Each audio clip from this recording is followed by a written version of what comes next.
Kutaurirwa unyimwa mbare dzekumusana zvandadandirwa panapa ka neniwo ndiri kutovhunduka kuti zvinoitika here izvozvo. Asi aiwa, iyi kampani ndinoitemba, Green Gate ndinoivimba nayo kuti kana dziri nyaya dzekuvaka idzi, nyaya dzeengineering and construction, aiwa ndokwavo chaiko chaiko. Saka ndauya kuti ndiuye kuzotanga kuwitnessa project iri kuitwa panapa. Dzimba 3 dziri kuvakwa, dzimba idzi dziri dzemunhu mumwe chete ari kuda kudzisimudza ka1 ari kuda kuzviita in 3 months time. Saka kambani yaakaziva kuti zvoni ndo inoita chinhu ichi ndiyo yeGreen Gate. Saka ndoda kuti munatsoteereresa uye muzopesa maziva kuti ndiani ari kuita project iri panapa.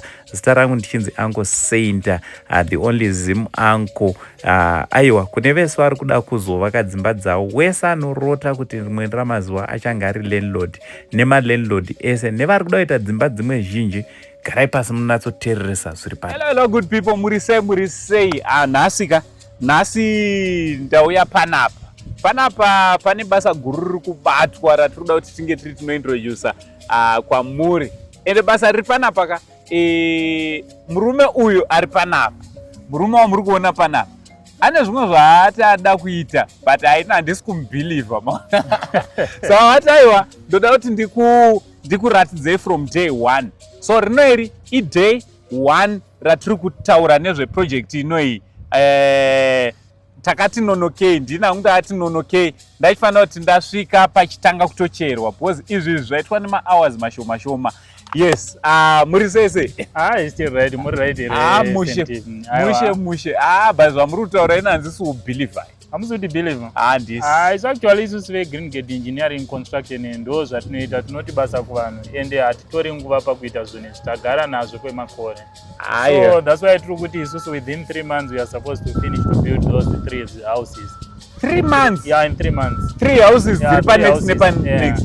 Maybe sezvamurongona anoona kuti kuchera hakuna kana mahours atorwa. Isitasiyana nevamwe anochera manyuwa, isusu we are using the machine kuchera. Hazitori nguva. Ndo pandiri kutofunga kuti manje patasvika anga achiita panapa. But izvozvi vakutopedza uko. So chekutanga mhuri yeZimbabwe ingada kutanga kukuzivai sei kuitira kuti kana vakuzokutsvagai vakutsvagei nezita kuti murume uyaya akataura zvikaramba kuita, vanhu vane vachikuda nezita. Aiwa, ini zita rangu rekuberekwa ndonzi Tonderai Zvarebwa. Ndinobva paNjanja apa. Pedu paera moyo pamasinyora. Musadaro. Ndimana sinyora. Team Njanja. Pedu paNjanja apa ndo patinobva. Anditi ndo zita rekuberekwa.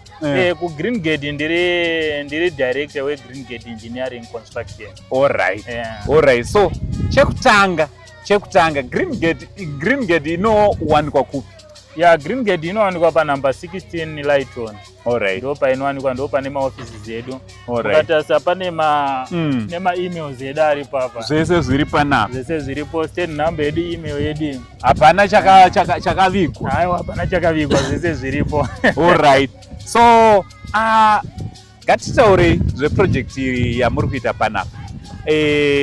Obvious hakuna company inotanga kuita maproject yakakura kudai zvika vasati vamboita mamwe maproject mahombe akafanana nayo, and hakuna company inotaura kuti in 3 months, all right, inotaura zvoni patime yakati tinenge tichipedza basa vasati vambozviita.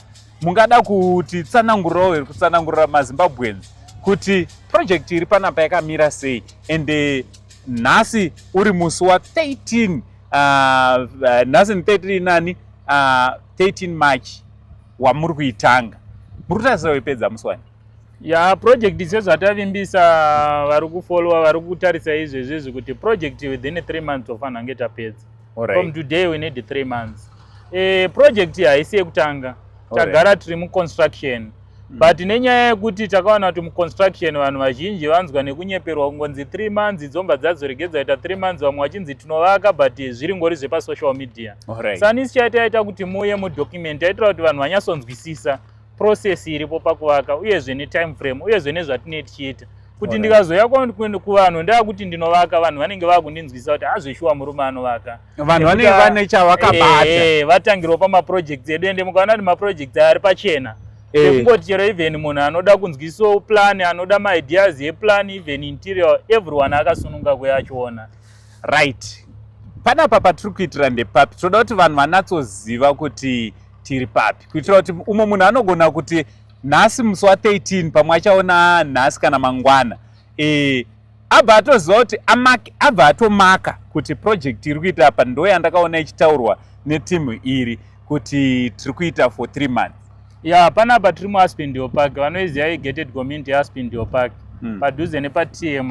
Alright. Ndo patiri pakona panapa zvamurongona padhuze neparoad saka ndo project iri pakona kona pekuti paroad inoenda mukambuzuma nekujoshua nekujoshua. Road yachona ndeiyo yatiri kukuradzai. Tiri kukuitirai kuti kana uchida kudarika uchidongorera chinhu chiri kuitwa pachena.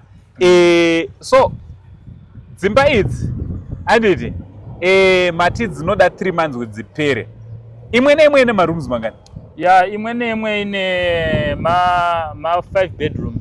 Alright. Ma 5 bedroom house. Alright. Kaverenge ma kitchen, ma dining, ma lounge, ma toilet. Saka tiri kutaura zve 15 bedroom. Ma room tutaura zvekuma 15. Zvekuma 15 over 15 because andi kitchen haina uverengwa. Ma toilets ativerengi, ma garage ativerengi. Zviripo zvese. Zviripo zvese. Hana yangu iri kurova hamena kuti iri kurova confidence dzenyu ndo dzimwe dziri kurovesa hana yangu. But obvious kuti basa ramakamboita. Alright, toda kuti timboenda pamushini mumbotiratidza because there are some other people vanoti toda kuti tizoitirawo exactly maitiro amuri kuita papi panapa. Why makachuza kushandisa mushini? Isu tajairaga dzedu dzimba dzinoitwa nemaoko because rinoya rototimba. Why imi makachuza kushandisa mushini? Kushandisa mushini kunobatsira pakuti ground rinenge rakaoma. Saka pamwe pacho pamunoshandisa manyuwa pakuchera paya ndo pekuti vakomana vanonzwa vakuti paoma pachachereka. Havachacheri mastandards atinoda kuconstruction. Ndo boneti pafoundation ndo panobva kusimba kwemba. Saka nini kunge taita zvinhu zviri correct pafoundation. Foundation inofanirwa kudzika boneti pamafoundation. Mostly kana muchivaka dzimba tine topsoil. Ndo ivhu rekutanga ramunorima riya, then tine subsoil, then tine gravel. Saka ni gravel ndo rekuti even rikanayiwa nemvura harishifte maposition. That's why muchiona kuti nzvimbo dzine unyoro dziya dzinoti kana kusina kunaya unotopfuura zvakanaka usinganyure, but ukangonaya wakunyura. Panonyura mota painenge chinogara pagravel. Saka ni surface yese yakasimba kana takutaura zveconstruction inofanirwa kugara pagravel.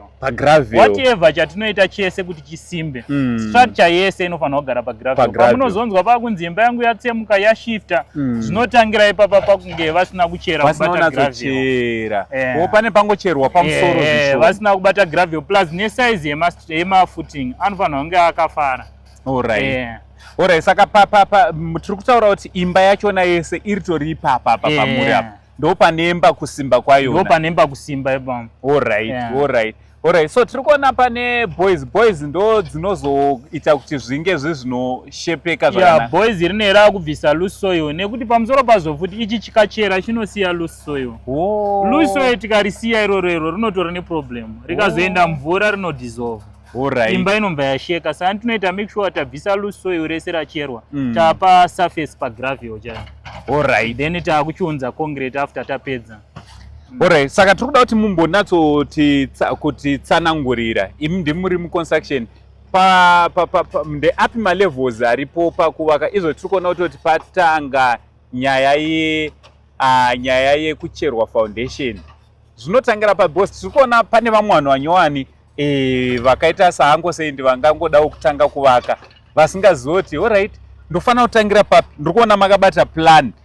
Zvino ndepapi panofanira kutangirwa chaipo panyaya dzekuvaka? Isusu patototangira tine inonzi GPS machine inoshanda kuita setting out. GPS isu imba yedu tinotoidrowa iri mumhepo. Musadaro. Mukatipa soft copy remba yedu kana plan yamadrowa.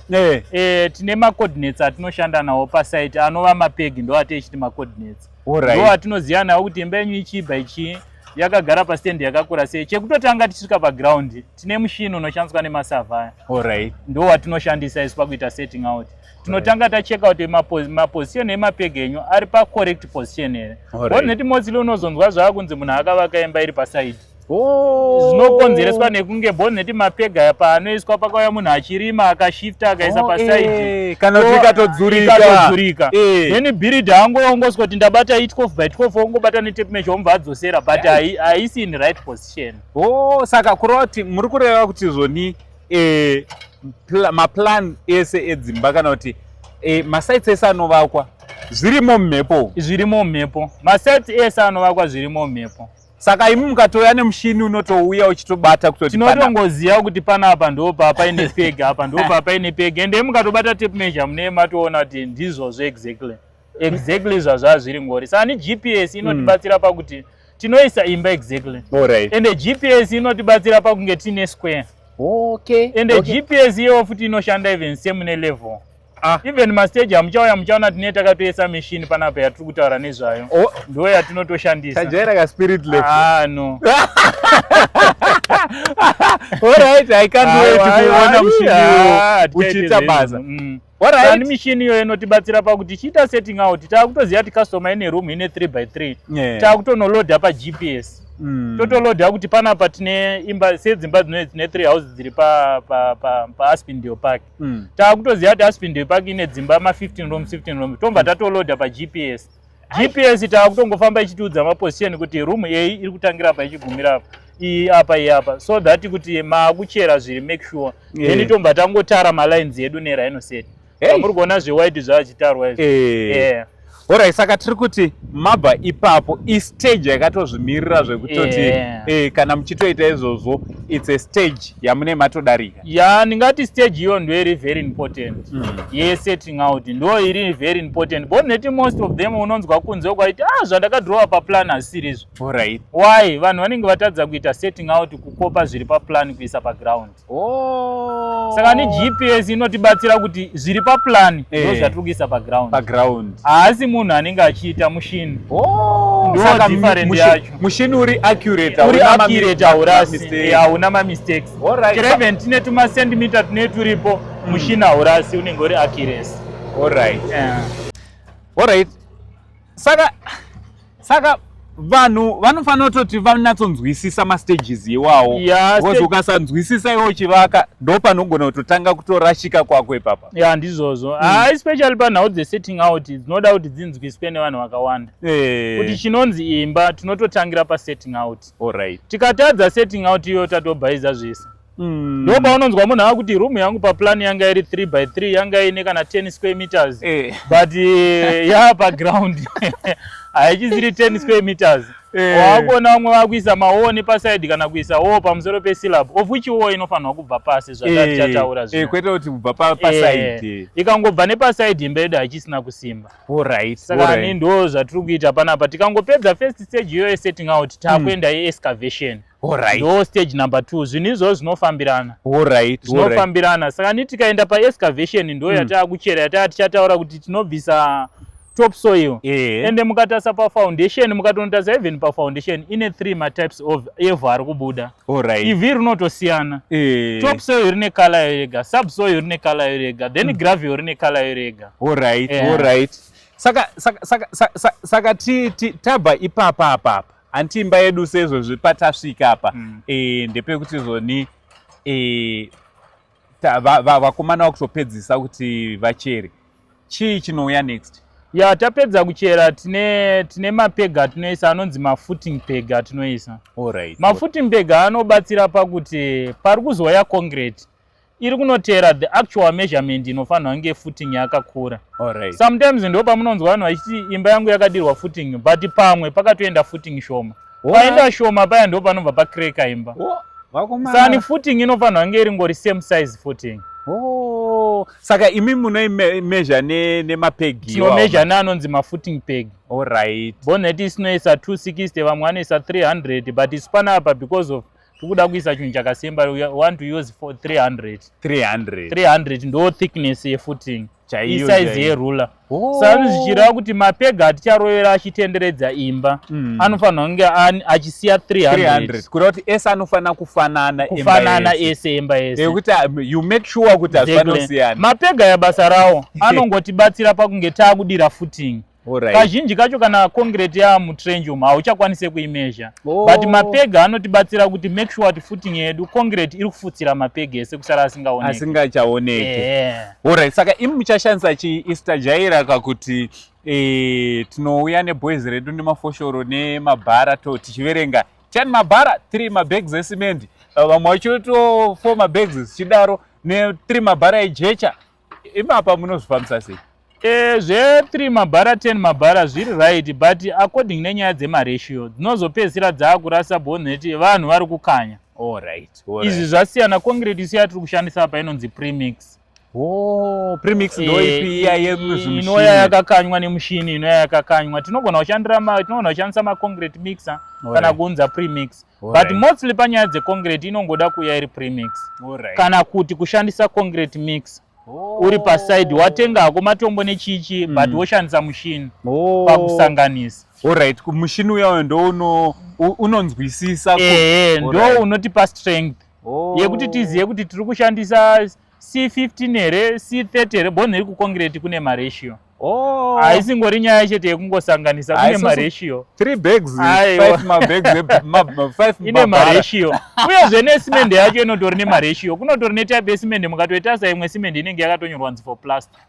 But nenyaya yekuti hamuna maideas mune mingoti simende yese inongoshanda for footing, inongoshanda for concrete. Saka muri kureva here kuti unogona kuto maprizes asi anosiyana. Maprizes anobva anosiyana esimende. Hapasi panogona kutorohwa munhu bhegeri apa achinzi tangozongotenga iyi ndo yanga iripo but price wakaudzwa inodhura. Zvinodaro kuti vamwe vanhu vanogona kukuudza, but mostly kana uchida kuita zviri professional unofanira kunge uchingoita zvinhu zviri honest, zviri straightforward. Plus zvimwe zvacho zviri kuitika maclients anonyanya kuteerera isu macontractor achitadza kutarisa zvakangonyorwa pabhegi. Boneti maratios aripo pabhegi resimende. Bhegi resimende rinotokuudza kuti kana uchida kuvaka unofanira kushandisa mabhara mangani, kana uchida kuita concrete unofanira kushandisa ratio yakaita sei, yakatonyorwa. Zvakanyorwa mukatonotarisa pane pakanzi 3/4 stone, pane periver sand, pane pepit sand. Saka maratios are there. Saka mostly paunenge wakuzoisirwa 10 mabhara 5 mabhara but nenyaya yeignorance kuti vanhu vanenge vangoti hakusi kwangu field, but of which zvimwe zvinhu zvinongoda kunge iwe muridzi wemba uchitoverenga wega kuti pamuri kumboitaura zvemaratiyo muri kuawana kupi. Ndo pandachida kutotaura kuti zvakatonyorwa kungovawo nemubvunzo. Handifunge kuti pana contractor angarambe kukuratidza kana ari honest chaizvo. Alright, tiri ipapo taisa footing yedu inosiwa kwemazuva mangani kuti iome?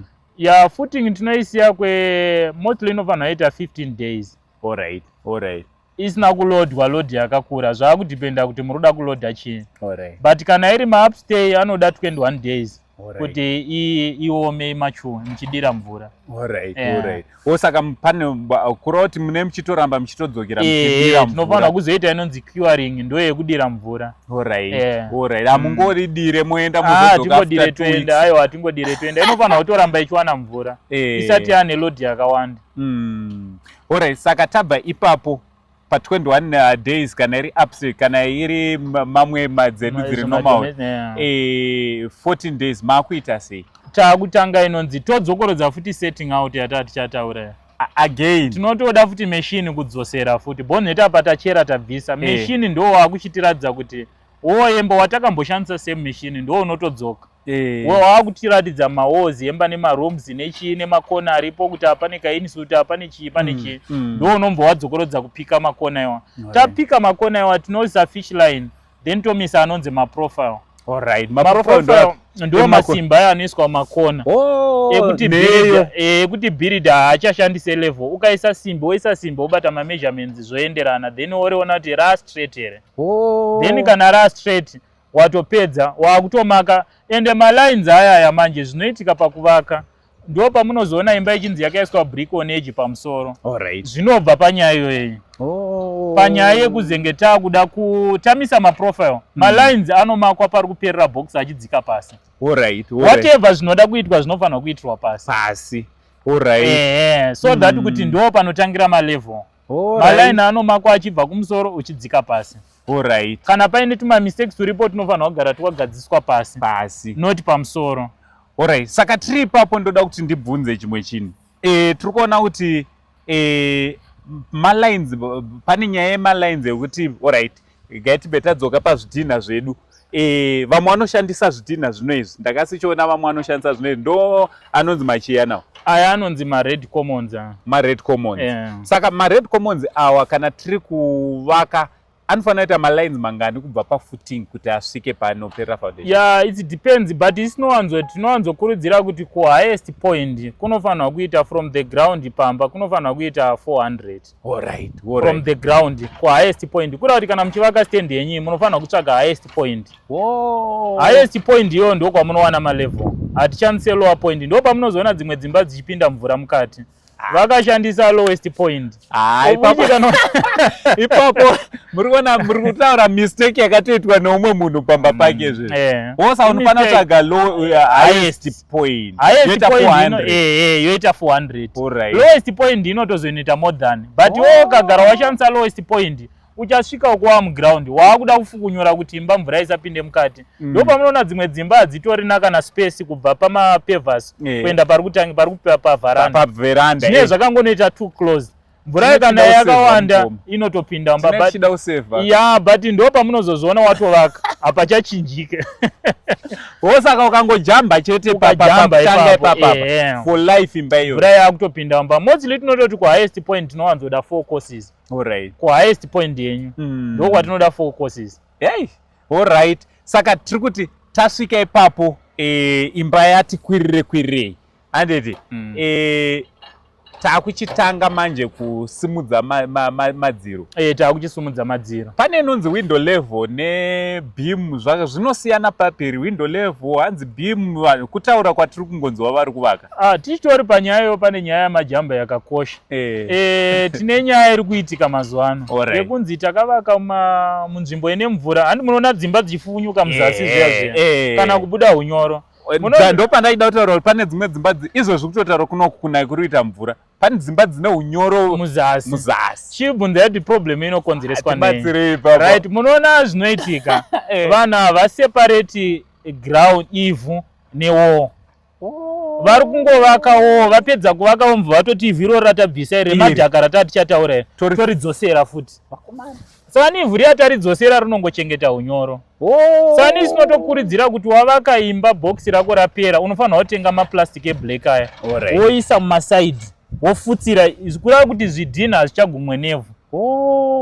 Pane plastic, pane black plastic raunenge waisa so that kuti unyoro hauchanobati chidhina kureva tafukidza chidhina. Mozva maudzira kana nemamabhiridhi akawanda izvozvi kune makontractor akawanda kunze uko vanga vasingatoizive. Tinoona varungu vachibirwa kachinzi todai mupemu kuti unyoro husabude but nyaya haisitombori kwese ukoko. It's very simple.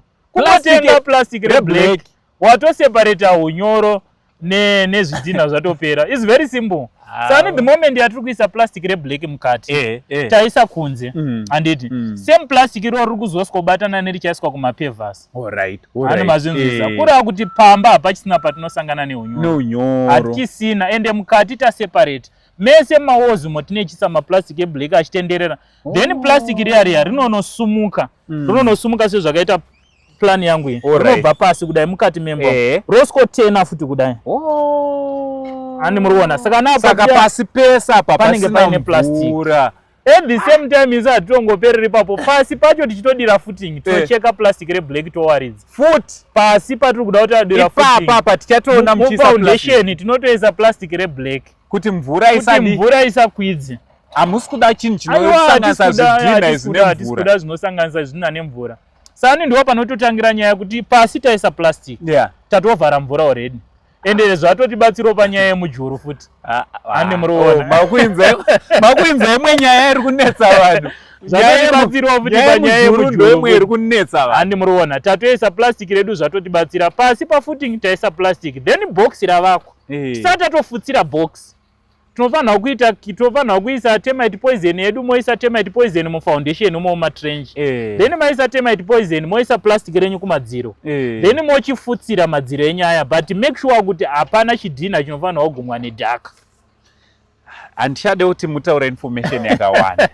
Why pano umwe munhu anotozogara pasi hazvina kuipa kune vari kudzidza, because I understand kuti macontractor ariko akawanda ende vamwe vevanhu vari panapa vanenge vari kure zvokuti vanenge vachitongoda information iyi. But chatakuita manje ka ini ndakuda kutengesera information. Nhasi patagumira ipapa apa chitotendai kutoti nhasi matombodzwa information.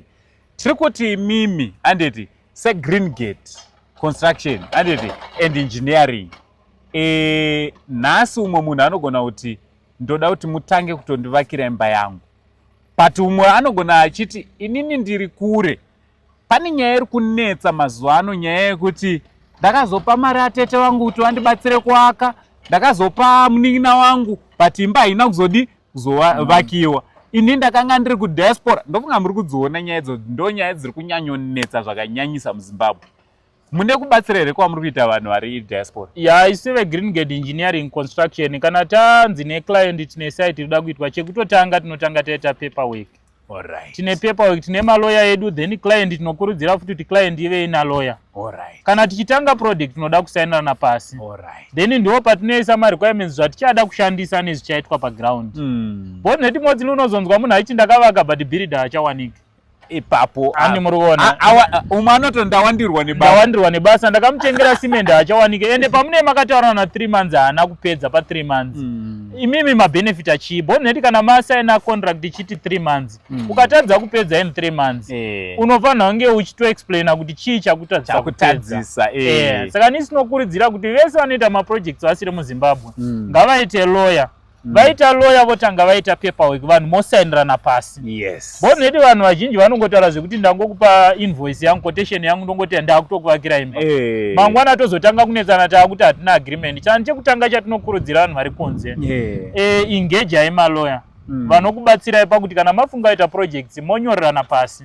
Then mosainirana. Project yakuchitanga. Ende kazhinji kana zvakadaro zvinoita kuti project iyo iitwe pasina dambudziko. Also chimwe chinhu chakakosha ndeche kubvunzana ratio ichashanda. Alright. Strength ichashanda. Imimi kana makavaka imba ndakakuudzai ndichashandisa C32 kuconcrete. Tomboti ndavaka imba mpo muri kuUK. Pamunodzoka ipapo chero ndatopedza kuvaka imba yenyu yapera munogona kungoskotora chimedu checoncrete. Makutonochitesta strength. Vadzokorodza ipapo. Dzokorodzai ipapo ndo pasingazive vanhu. Unogona kutoti uri kwauri koko kana tatawirirana kuti tiri kushandisa C32 strength yeconcrete. Ndo ratio yamamuchataura yaya tiri kutaura kuti unogona kunge mawirirana tiri kushandisa 1 bara recement, 2 mabhara ematombo, 1 rereverse end. Yes. To make it pamwe C32 grade ramawirirana. Iwewe chero wangobva kwawabva kuUK chero ndatopedza kuvaka imba yako usipo.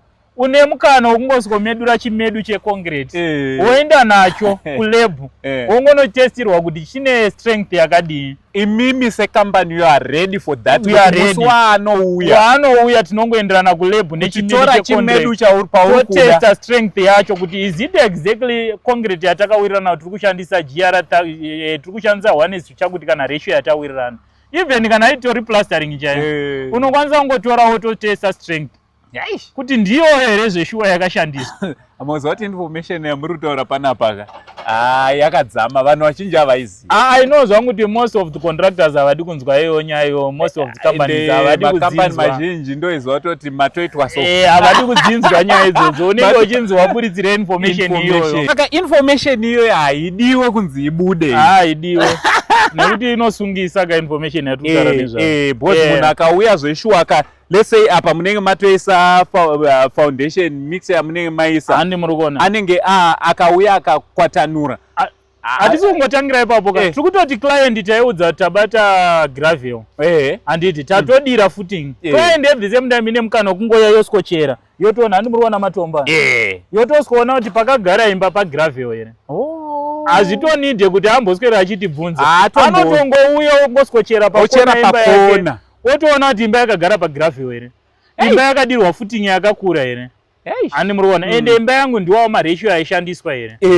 Ani muruona. Alright. Saka ndofunga muri kuzvinzwira harisi dambudziko zviya zvekuti uri kuvakirwa imba yako usipo une mukana wekutoziva zvakaitika. Ndosaka tauya nawo vanonzwisisa zveconstruction neengineering dzachona kuti zvinofamba sei kuti vange vari vanotsanangura. Alright, ndoda kuti tidzoke kuproject inoyi.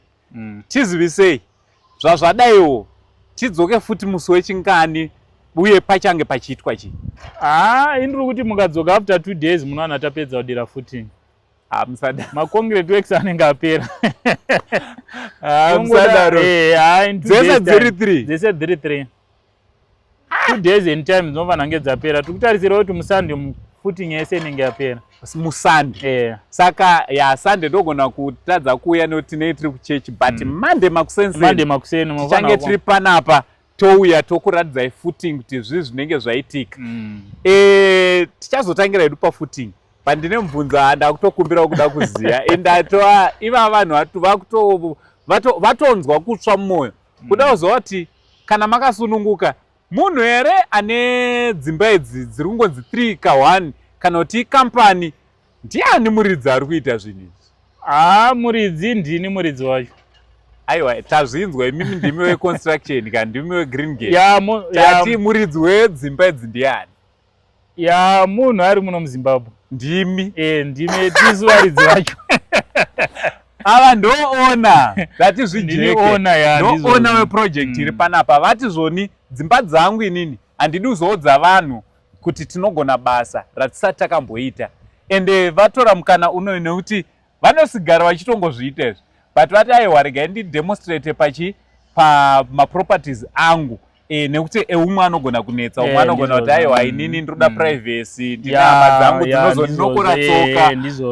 Uyezve plus kutotiwo mhuri yeZimbabwe auya chidambono imba yenyu kana kuona plan ndakutonza aiwa ndidi. But ofuchi pangu ndiri kuti everyone anoda angozeni chero mubedroom nongoti uya mupinde kana muda kuona plan. Saka zvandiroda kuita ndiroda kuti ndivhure mukana sei.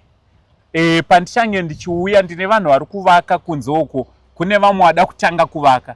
Ndakukumbira mukana zvanaka, ndosaka ndabvunza kuti ndedzani. Mukana wandakukumbira ndouti ndipote ndichiinvita vanhu vari kuita zvekuvaka kana kuti vada kutodzidzawo kuti kana takuzovaka tofana kudai todai.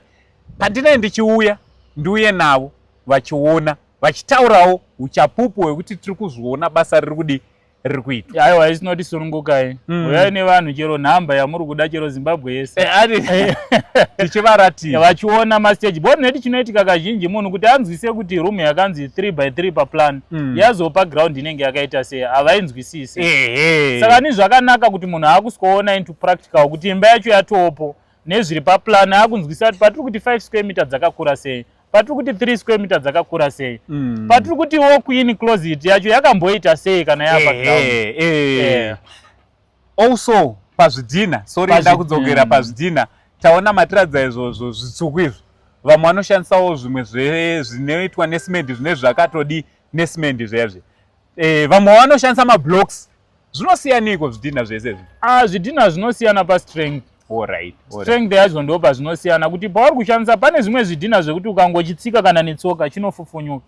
Mablocks ari kushandiswa nevanhu ari right but mamwe acho haasi pastandard chaiyo. Alright. Haatorina strength yatati chataura nezvayo. Alright. Ndo same strength yatati chataura kuti same chidhina icho unogona kuenda nacho kulab wochitesta strength yacho. Wochitesta futi kuti chinokwanisa here kutakura malodi chatakurwa nemba. Then kana chisingakwanise ndo pamunoona chichitsemuka. Ndo zvangofanana nekuti for example tikaisa chidhina paground tikachitsika nemota chinotsemuka. Chatsemuka why? Chatadza kutakura load. Alright. Kana chagona kutakura load hachitsemuka. Alright. Ndo zvatakamboona nezvaturi. Saka ndikuchandisa mared common ane strength yatiri kuda. Alright. Inoenderana neroof ichatakurwa futi pamusoro. Saka weight yeroof mune muchitoiziva? Weight yeroof inotowekwa. According nekura kwemba ndo pamunozoona dzimwe dzimba dzichitwa ma2 lines yatinoti 230 dzimwe dzichitwa 1 line. Zvinototaura kutakura kweroof kuti iri kumbotakura roof yakakura sei. Then vamwe vanotovaka ne1 line then woisa chromatic pamusoro. But kana uchiisa matiles hazvigoni kuti uvake ne1 line. Alright, ine ichitoda 2 lines. Inoda 2 lines. Alright. Kuitira kutakura load. murume weregai ndimurege is a very busy man. Regai ndivarege vamhanye, but sekunzwa kwamaita kavandipa tendenzo yekuti anytime ndouya panapa. Saka iwewo kana uchida kunge uri unouyawo uchidzidzawo nekuonawo zviri kuitwawo nevamwe maprojects avo, avati aiwa ndoda kuti ndiradzewo maZimbabweans zvatiri kuita. Chamunokwanisa kuita kana muchida kubatana nawo, hanhamba ndo dzanga dzichingomhanya dzeGreen Gate dzanga dzichingomhanya idzodzo, mukwanisa kuvabata ipapo. Kana kuti kana uchida kuuya naUncle Said, izvo wakufanira kubhuka kuna Uncle Said. Ende pane nyaya yamavajamba futi yakakosha. Pane nyaya yethickness yemota, vanhu vari kuvakirwa dzimba. Modzilo unozoona vanhu vakawanzirwa zidhaka rakadai seresimende. Ipapo zvinofamba kusimba kwemba. Geji inofanira kunguva 85. Zvimwe zvacho Google ikamuchiono. Zviri everywhere. Mathickness yemba kana uchivaka unofanira kungogoogle uziya kuti dhaka rangu rinokura. Rinofanira kungokura. Dhaka harisimbise imba. Musadaro. Aiwa, dhaka harisimbise imba. Staira kaya kuti zimba rakasimba. Aiwa, dhaka rine ritwa ridiki. Alright. Dhaka rine riri diki diki. Geji yatinoshandisa isoshandisa 85. Depend nesize yezvidhina. But 85. Dhaka rinofanira kunge riri diki diki dhaka kana uchivakirwa imba yako. Saka ukatongoona imba yako yakuiswa zidhaka rakakura kudai so, pane zvinenge zvatoitika. Ipapo muchatibatsira. Saka muri kuti tichatozoona panapa muchiita izvozvo. Muchatoona panapa tichiita. 85 yacho tichatoimezha. Totoona kuti 85 zeshuwa. Uyu murume kune vanhu vari kuda kutamba nedhaka, kune vada kutamba nezvidhina zvamai manje. Uyu murume I think is the right plug. This is the right man. This is the right company. Handiti ndo brand rekudhila naro when it comes kunyaya dzekuvaka. Imwe nyaya yandinoda kuti tizotaura, iyi nyaya ndichauya iri separate nezvekuvaka, inyaya yekutoti stand inowanikwa sei. I'm sure tichakukumbirai ipapo kuti muzotibatsira, because kune vamwe vakuti ndakazovharwa, ndakazodii. Ndoda kuti mungozongotibatsirawo kuti imimi kana muchida kuona kuti stand idzi dziri 3 zveshuwa ndinokwanisa kudzibhadhara ndodzitenga, makaona nei kuti muzosvika pamuri. So it's a topic for another day. I'm sure a lot of Zimbabweans ndo imwe topic yavari kuda kuti vange vari vanonzwa kuti mastands anowanikwa sei. Ndizvozvo. Aiwa, Sega, thank you very much. Thank you so much. I'm so excited. NemaZimbabweans wo zvakare vari kufara zvakanyanya. Nekuti zvamuri kutaura izvi ibudiriro kwete kumunhu mumwe chete but kunyika ibudiriro uye kupawo shungu kune vamwe. We've got a lot of maZimbabweans vari kushaya kuti totangira papi, but vakaona eZimbabwean amene pamwe maburuka ndege kubva aiwa tinaburuka ndege munomu ndo medu munomu ndo matohaselatira. So zvinotopawo shungu kunesu nesuwo tatoinspaiwa zvakanyanya. Thank you very much. It's okay, tinotenda. Saka day 1, watch out for day 2. Ratichashuta nemusi weMonday pachange pachiitwa footing. Zita rangu ndonzi Uncle Said, the only Zim uncle. Aiwa, tiri kuti budiriro kuvanhu. Vanhu ngavaite dzimba dzavo mugore ra2026. From Uncle Said neGreen Gate construction and engineering. For now, it's much love and God bless you. Thank you. Bye-bye.